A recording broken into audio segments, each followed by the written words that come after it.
Kia ora Canterbury and welcome to Canterbury Live on Monday the 24th of August. I hope you had a fantastic weekend. Some wonderful weather, wasn't it? And it's looking like a pretty fantastic day today as well. Is it your birthday today? Well, if it is, many happy returns from the Canterbury Live team, but you are sharing it with three lovely chaps. First up, Stephen Fry, a wonderful comedian, actor, writer, presenter and activist. He is 58 today. He's pictured there with his husband. Yes, husband is Elliot Spencer. 30 years his junior. You go, Stephen Fry. That's not bad, is it, really? But you may have also seen him of late in The Hobbit. There he goes, Stephen Fry, 58. Next up, one of my favourite characters. There he is at 11 years of age, Ron Weasley. No, it's Rupert Grint. Isn't he so cute? He made Ringers just so awesome. There he goes. He's 27 today.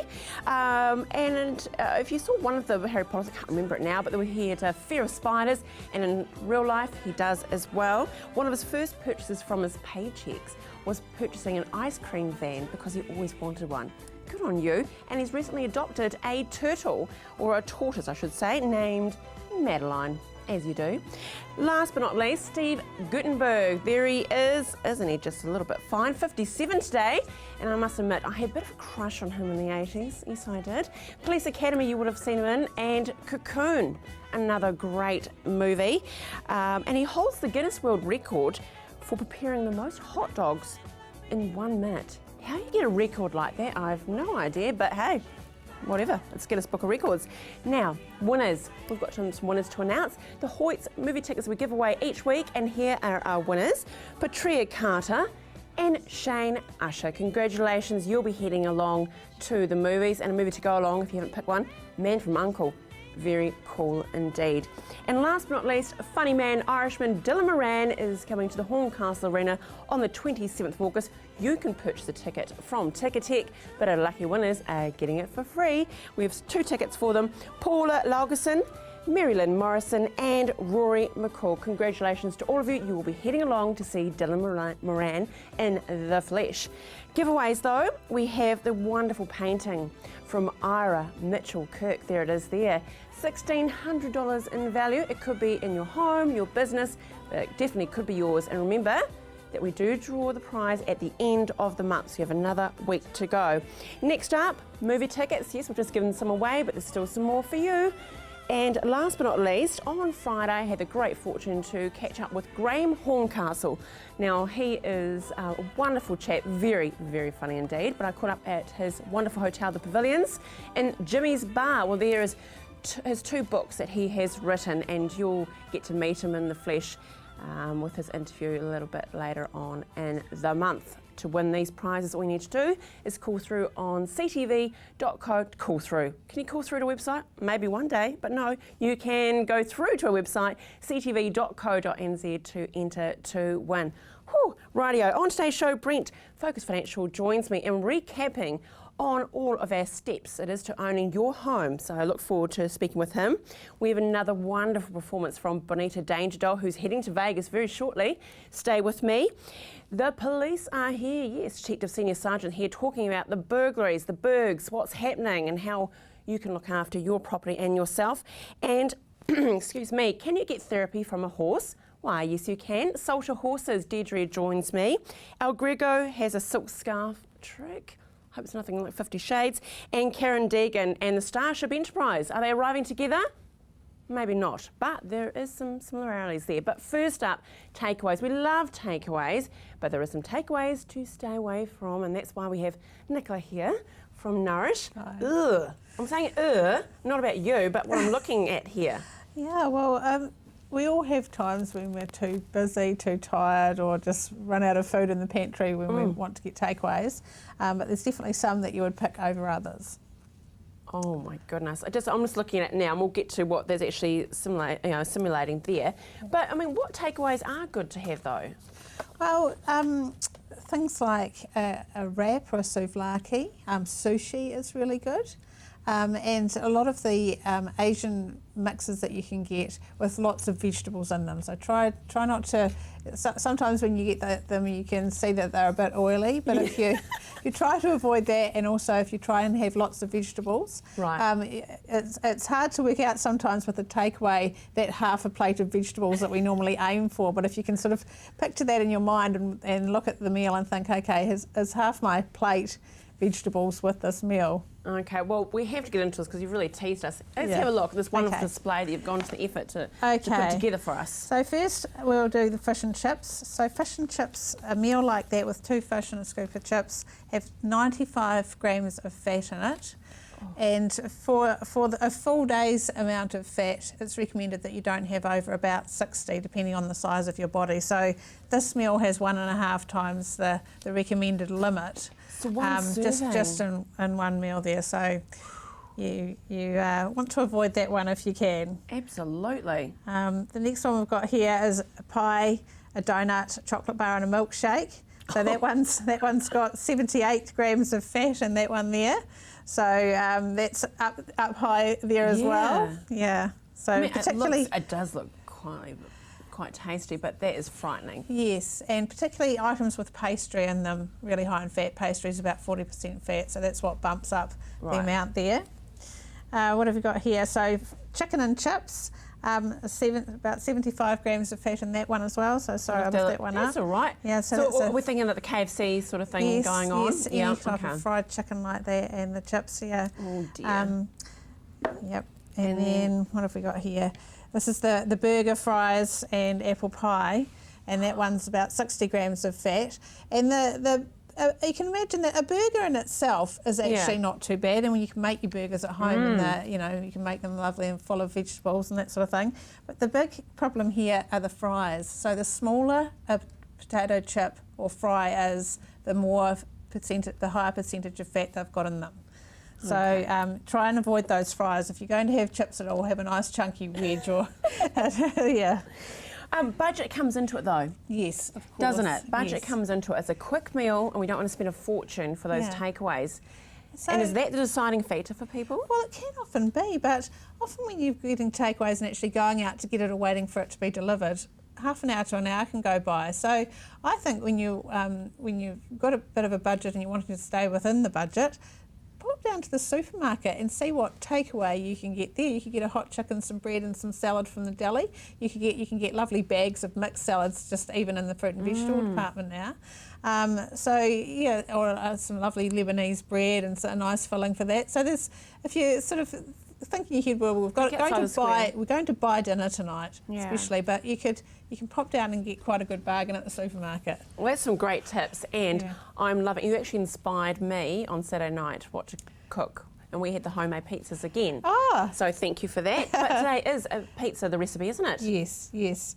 So it's a Moroccan lamb pizza today, and made with leftover lamb from a roast. So really easy to make and really delicious with a little bit of yogurt and mint and coriander on top. So if you're thinking that, if you're looking at takeaways, the biggest thing is just avoid deep fried and avoid pastry, and go for something with lots of vegetables in it.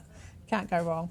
And back to fish and chips, even if you like fish and chips, try baking it. Yes, definitely. It doesn't take long at all, does it? No, baking a piece of crumbed fish is very good. It's good times. Yeah. And just to recap though, if we do have some questions though, you are happy to answer them through Facebook or through your website nourish.org.nz, aren't you? Yep, definitely. If we're a bit stuck. But I am looking forward to looking at that recipe later on. Moroccan lamb, it sounds too divine. Thanks, Nicola. No Rightio, now stay with us. Here we are, Nourish Nutrition Limited. Nourish.org.nz is that wonderful website. The Facebook, Nourish Nutrition Limited. Remember, with Nicola, it's all about health through food. Now stay with us because after the break, we're talking burglaries.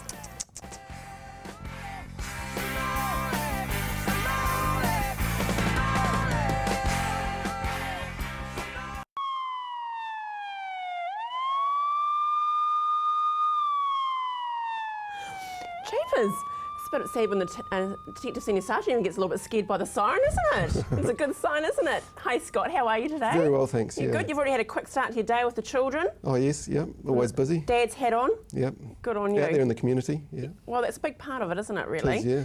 And it's a huge role you have, but you oversee the Canterbury Police burglary prevention focus. I mean, that's quite broad, isn't it, really?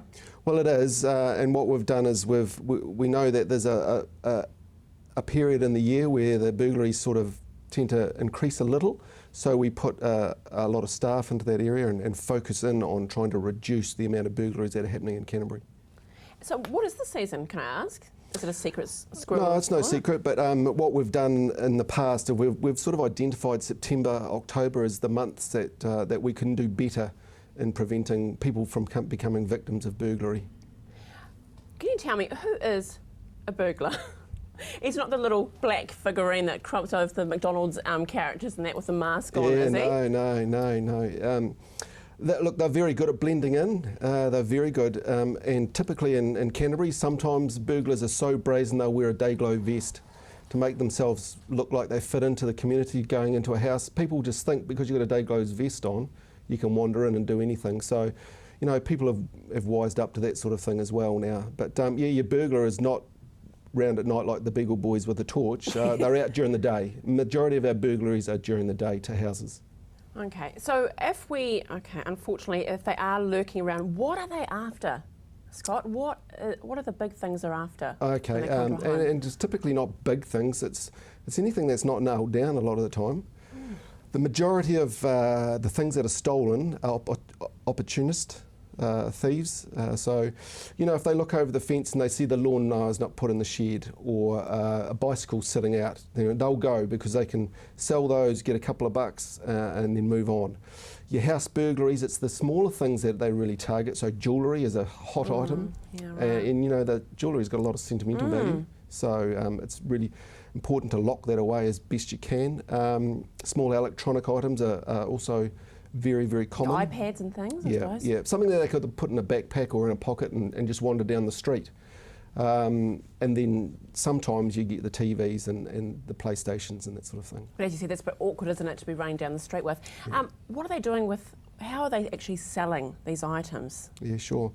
Look, there is a black market or an underground for stolen items. A lot of stolen goods are being peddled on Facebook. Facebook pages are out there at the moment. Yeah, yeah. So we spend a bit of time looking into Facebook as well to see if we can. Oh, you're on Facebook. That's all right, isn't it? Yeah. Socialising and catching crims at the same time. Not socialising. Yeah. But focusing on catching crims because if we can stop the trade in stolen property, it slows down. If they can't get rid of it, then it's just one more step to stop them stealing it. But you just touched on something with the social media.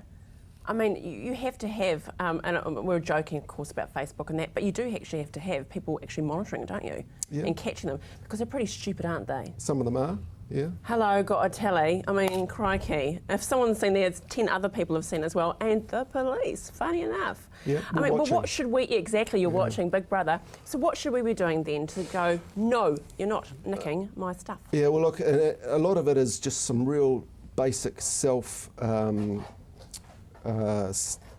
things that you can do yourselves, like locking your doors and windows, locking your car even in the driveway. You know, it's just little simple things like that. Making sure your lawnmower and your bikes are locked away at night or even during the day.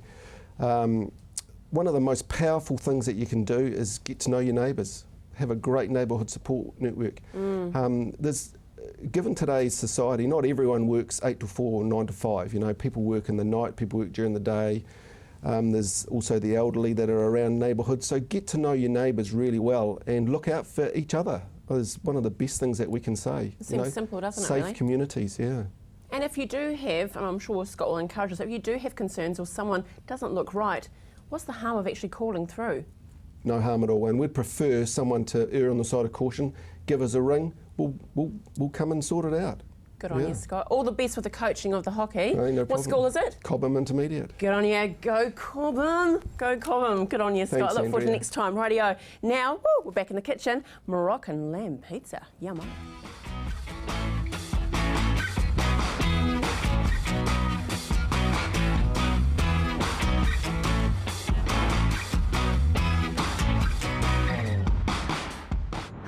love to save meat from an evening meal and make pizzas to bring out when unexpected guests stay for dinner. So today I'm making a Moroccan lamb pizza. So this is with lamb that's been left over from a roast lamb dinner, and it really does make a delicious pizza, and so I'm just going to quickly put this together today. So I've just got some onions sizzling away here, and so they're nicely browned, and I'm just going to add the lamb. So I've just got some lamb here. I've just cut that up into smallish pieces. You could shred it or just chop it up however you like them on your pizzas, whether you like them chunky or whether you like your meat minced and a little bit smaller. So I'm just going to let that sizzle there, and the magic ingredient that I've got for this is some Moroccan spice. So just going to give that a good shake over the meat there, and there's a little bit of oil in there as well, which just helps that. Oh, I can smell those flavours, absolutely beautiful. So I'll just give that a wee bit of a stir and let that just sizzle away a bit while I just prepare the base. So I've just got some pizza sauce here, just a very quick way to get it ready, and I'm just going to spread that around the pizza. And so you just like to get a little bit of the sauce over each piece of the base, and you could use any base that you wanted. You could use a thin pizza base for this. You could make your own base if you had time. So that's the base made there. So then you just get your ingredients here that have been heated through a bit, and they're already cooked, so you're not having to cook it. It's just really mixing that flavour through, and yes, it does really smell really good there. So I'm just going to spread this over the pizza base, and you want to get a decent covering of the meat, but don't want it to be so much that it makes it difficult to cut the pizza later on. So just spread that around and just make sure each piece is covered with some meat. So I think we've got about the right amount here. It's looking great there. So the other ingredients that I like to put on this pizza is just some pine nuts. Sort of adds to that Moroccan feel. And I like just some fresh baby tomatoes. Just adds some colour. And obviously your 5+ a day, which is really important. So just a little bit of cheese on the top here.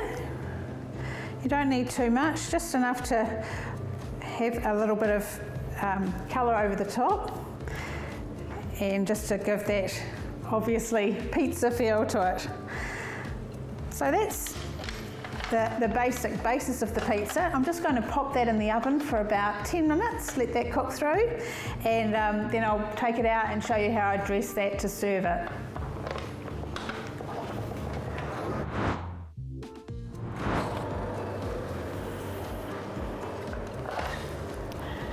So I'll just pop that onto the board, and that looks wonderful there. Now I like to dress the pizza just with a few fresh herbs. So I've just got some mint and some coriander here. Just chop that up very chunky. And with the Moroccan flavours, just some plain yogurt just goes beautifully with that.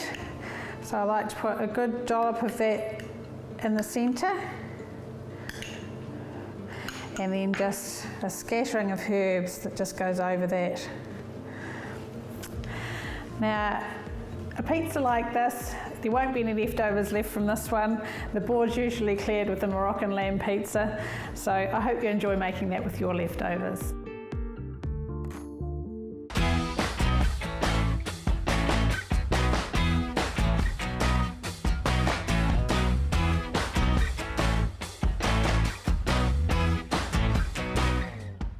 Yum, and I know Nicola's 3 boys, and I bet they do polish it off, Nicola, just quietly, and also your other half, yes. Rightio, after the break, Brent from Focus Financial joins me. It's a bit of a recap, and we have our Grego with a silk scarf trick.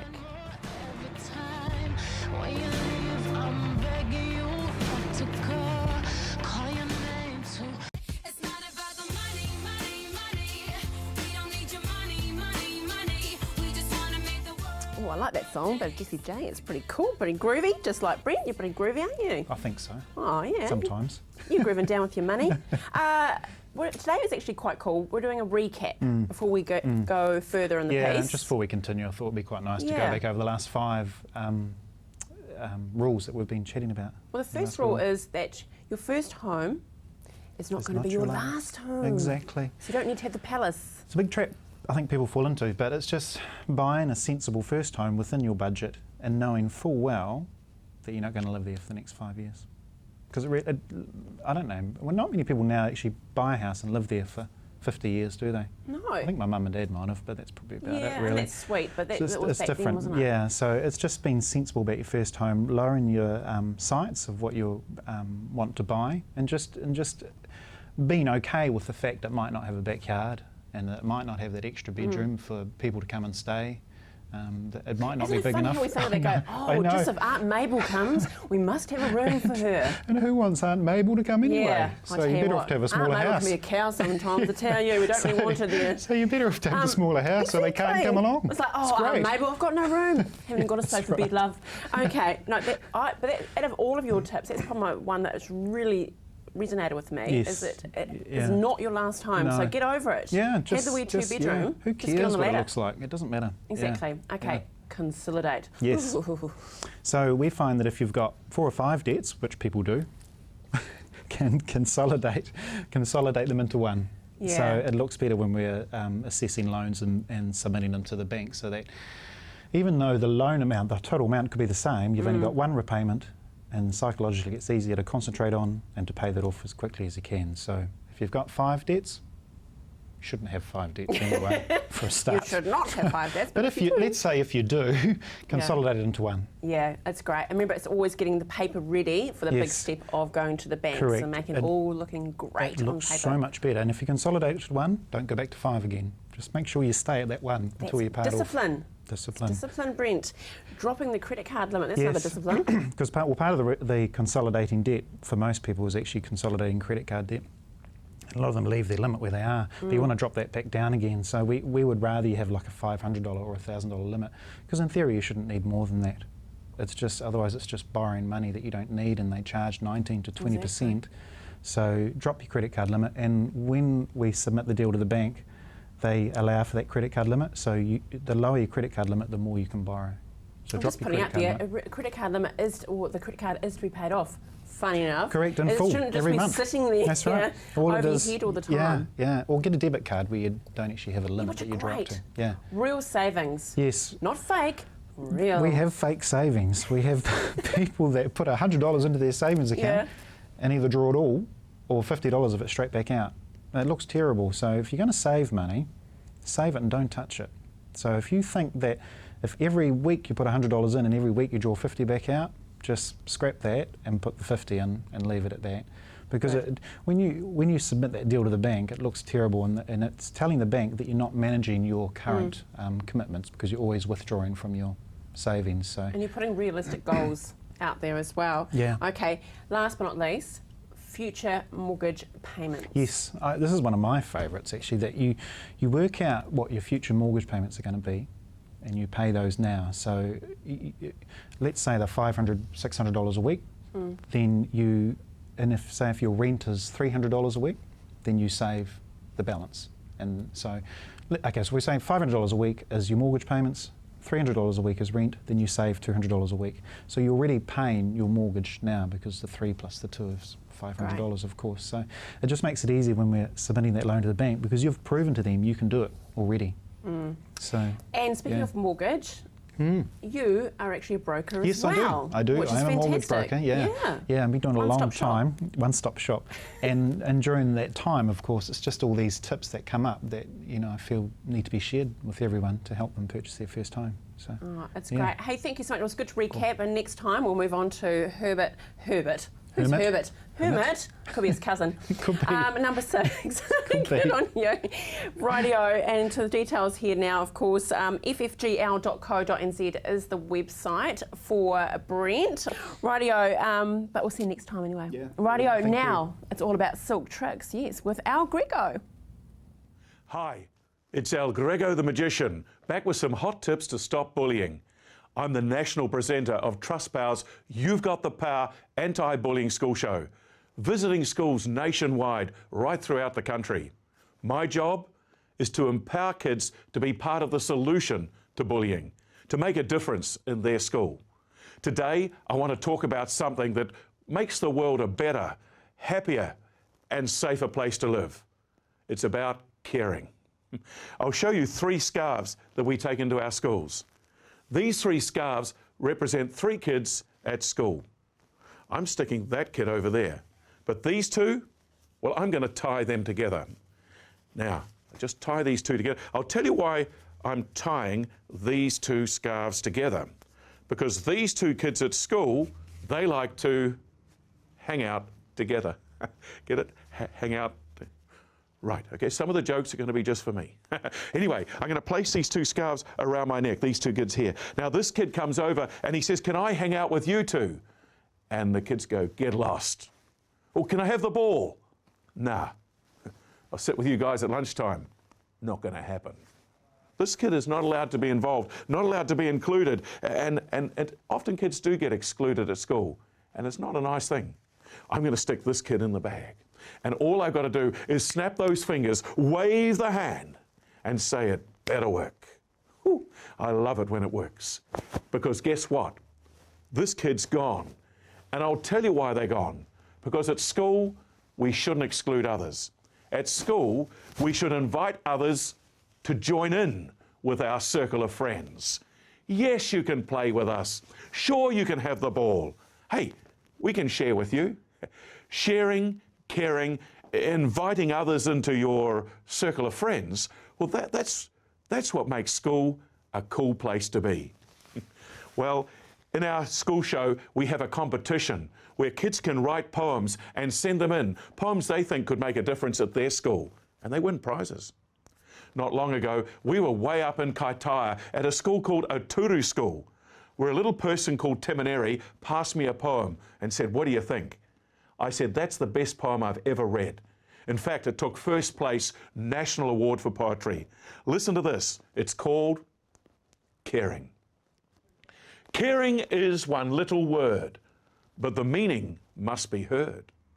Caring is easy. Caring is fun. And you can send a lot of caring to everyone. It's a smile here. It's a hand here. And then it's a few nice words everywhere. We only wish magic was true to stop bullying and harm from me and from you.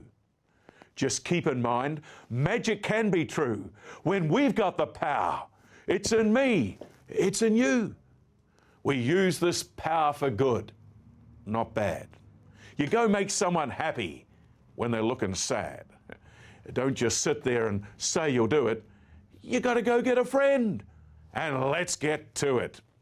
I think you'll agree that is an amazing poem, encouraging kids to care at school, to grab their friends. Last year, our theme was to team up to stop bullying. Get some people around you at school that are good people that can help you make a difference in your school.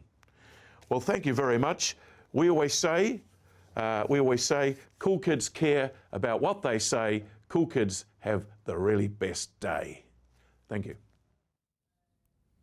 Some great messages there, not just for the school, but also for the workplace. So there we go. Now stay with us after the break. We have a wonderful new segment that's come to Canterbury Live.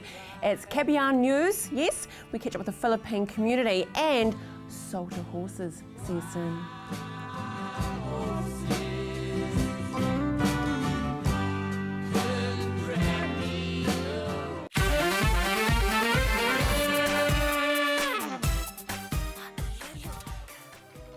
Cabian News, brought to you by Sign Plus and Canterbury Philippines Assistance Group. And there we are, and it's a wonderful news segment that we'll be bringing to you and catching up with the Filipino community. I'm joined by, and he's a familiar face to us here, Alfie Alohado Jr. Welcome. Now you are the chairman of the Canterbury Philippines Assistance Group. So Yes, very busy man indeed. That's right. And next to you, the beautiful Ingrid Tanghal, who is hi. the Philinvest Global Marketing Director.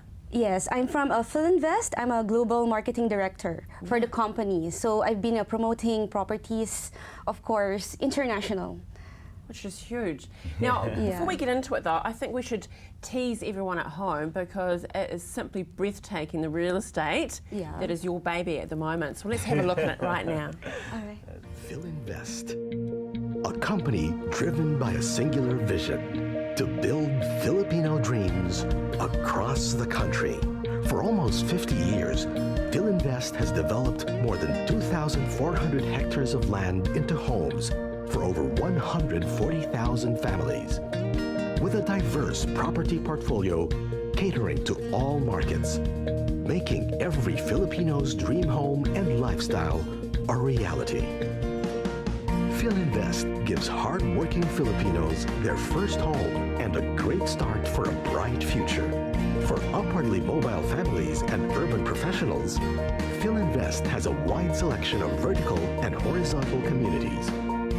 And for the discriminating upscale market, luxury homes and leisure developments befitting their stature.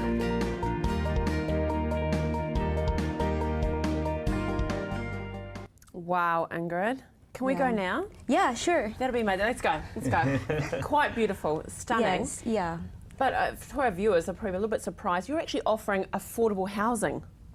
Yeah, we really offer affordable housing lot, not only for Filipinos, of course, but for foreign nationals also. So as low as like $15 a day, they can own a property in the Philippines in the 39 cities. $15 a day? Yes, $15 a day. So that would be like a high-rise condominium and the mid-rise condominium, and of course, a housing lot. Located nationwide. So we have houses Luzon, Visayas, and Mindanao. This is exciting for the Philippine community here, isn't it? Yeah, that is why, because Andrea, every Filipino who comes here, who get out from the country, has something to dream of. You know, every Filipinos, especially for the tradesman and the rebuild people here, at least when they come back home, they could be able to obtain a better life, a better structure of their lifestyle. Yes. And Ingrid, that's the point, isn't it? Because as Alfie said, we're very fortunate that we have so many of these Philippine tradeswomen and men here. When they come here, they can actually invest in a property back home. Working here, but the money goes back home for a new beginning. Exactly, yeah. And actually a favorite investment among the Filipinos of course, in real estate in the Philippines, they like it. It is because it is tangible and the returns is really visible in the long run. So not only for Filipinos that I'm saying, so for foreign nationals also, we are open for giving foreign nationals an investment, and they can actually own a property. Yeah, in the we've got some Philippines. wonderful images of properties as well. So can I put myself in the spot? If I was thinking, oh, this looks amazing, I'd like to invest in it. Is that achievable for me, sitting here in Christchurch, New Zealand, to invest in Philinvest? Yeah, actually investing property in the Philippines is very much affordable, and at the same time, while if you invest a pre-selling stage, you'll be getting get to be able to earn returns let's say, for example, you invested your property in Makati or in Fort Bonifacio or Alabang, so you will be getting higher rates of returns. So in the flash, for as low as $15 a day, you can have a mid-rise condominium, high-rise condominium, and then it can be for business investment also.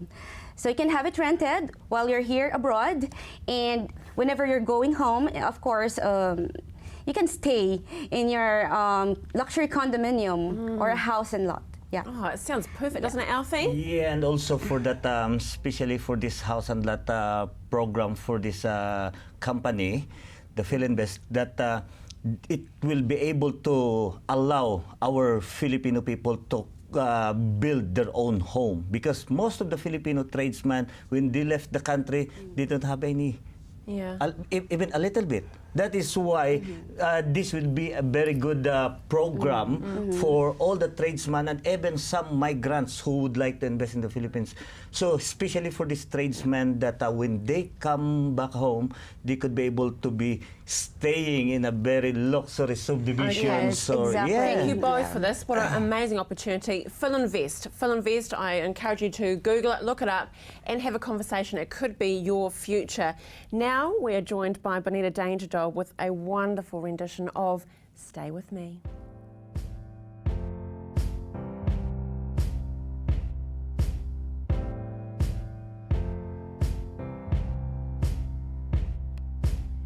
Yes, it's true, I'm not good with a one-night stand, but I still need love 'cause I'm just a woman.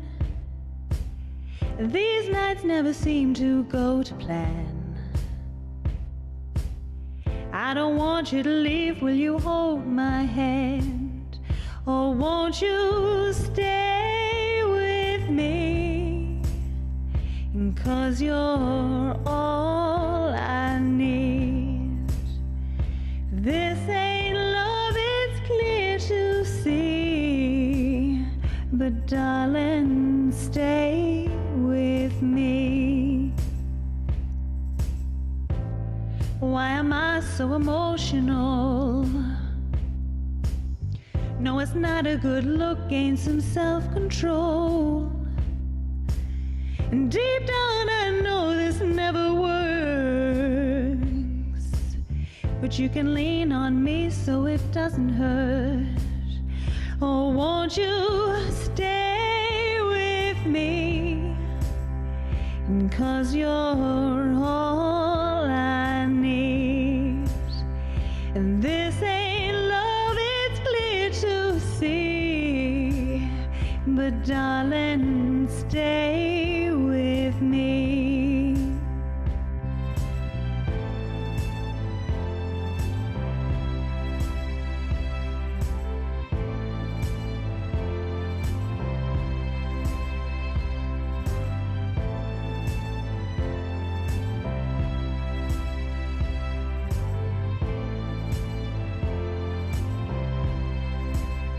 Oh, won't you stay with me? Because you're all I need. This ain't love, it's clear to see. But darling, stay with me. Oh, won't you stay with me? Because you're all I need. And this ain't love, it's clear to see. But darling, stay with me. And then we have the beautiful Bonita Danger Doll, who is off to Vegas, yes, for the Burlesque Festival. Stay with me. Now joining me is the wonderful Deirdre Ryan, who's a director of Salter Horses. Welcome to Canterbury Live, Deirdre. Thank you. A very short little story I'm going to give is I actually saw, I'm a bit of a fan of Real Housewives, and I think I talked to you about it. Yes. But I saw firsthand what the therapy that horses give, the assistance they can give. Just from a really pent-up man in his 40s, very Yes. aggressive, Yeah. and with one single horse, he was brought to tears. Yeah, that's a very common experience that people have when they come out to see our horses in particular. Horses have a way of cutting through because they can cut through what a facade or what they think people are seeing. They can see the real person. A lot of people say that horses are a mirror to our souls.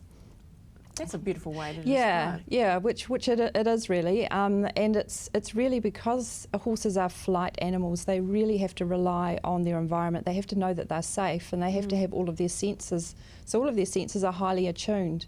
So what they're seeing, they have to really know is authentic. And if they see something that's a little bit not quite matching up, they'll respond to that. Yeah. They're very honest, if anything. They're very honest and Yeah. they're very authentic, and they don't care what you look like or what kind of car you drive. No, we've got some images here actually out in the flesh. So talk us through, who is the candidate that would come out and seek help Yeah. from Salter Horses all- and from your team? All sorts of people come out to see our horses. So we have two kind of main services that we offer. One is around team building, so we can have teams that can come out and learn more about the way that they operate and how they communicate together. We take them through some structured activities, and the learning from that the horses give people is really very powerful. So there are opportunities for them to have conversations about that and learn. So that's one part, and the other part is we have a therapeutic, we offer a therapy session as well. So we have all sorts of people coming out for all sorts of reasons. Maybe they're feeling anxious or worried about things. Maybe they find that a talking therapy or a traditional talking therapy doesn't quite work for them. But because they're outside, they're in a private space, and they really fully engage with what's happening with them. At that time, the horses can do their work, and it's really quite powerful. To observe as well. It really is, yeah. And what are the qualifications then? Because obviously you go, I really like horses, I like people, I'm sure they'll be great together. It's more than that, isn't it? Yeah, it certainly is. So I have a background in organisational development, and I'm also a coach, so I do leadership coaching and executive coaching as well. But I did do some specific training, and our team are all specifically trained through EGALA, which is the Equine Assisted Growth and Learning Association. It's US based, but it's a worldwide organisation. So there are around 40 countries now involved offering this service. It's very common in the US and Canada as well for military veterans. So it's really taking over. So it's relatively new here in New Zealand and new to Canterbury. So we're really excited about being able to bring it here to Canterbury. So how do we get in contact with you then? If we're thinking this is actually, we've tried so many different things. Yes. This could be an avenue that would really work for me. Yeah, absolutely. Well, you can contact us through our website. So www.Salter Horses. So Salter is Spanish for leap, because I really believe in taking the leap. The leap of faith, yeah. So you can have a look on our website. We have a Facebook page as well, and or you can give me a call. And along with me, I have a team of people who I have that work with us. So we have some mental health professionals and facilitators as well, so they can have a chat with them. And you just touched on before, though, a great team building exercise to go out there. It really is, and it's a great fun. It's not all deep and meaningful and heavy. We have a lot of fun, and what we really do is just provide the space for the horses to do their work. The horses do the work, and the learning comes from that. So it's lovely. It's in a beautiful environment, and we've got some nice little cafes nearby. So teams can come out and spend some time with the horses and do some really good learning that they can take back into their lives, and go have lunch afterwards and chat about it. And so where are you? So we're about 40 minutes just in North Canterbury, just out of Christchurch. So it's a pretty easy drive to get there. I've put some pretty nice clear directions hopefully on the website, so it's easy to find. And we just it's you pretty much step into horse time when you come out to us. You step out horse of your time? Yeah, you step like Fiji time? It's kind of like Fiji time but on four legs. That's it. So we talk about stepping into horse time. So you leave behind all the busyness of the city life and just come out to us in North Canterbury. That's wonderful. Remember that website is salterhorses.co.nz. Thanks so much, Deirdre, doing amazing things out in North Canterbury. Rightio, stay with us after the break. Karen Deegan and the Starship Enterprise. Really? Apparently. See you soon. On the Starship Enterprise, under Captain Kirk. Star trekking across the universe.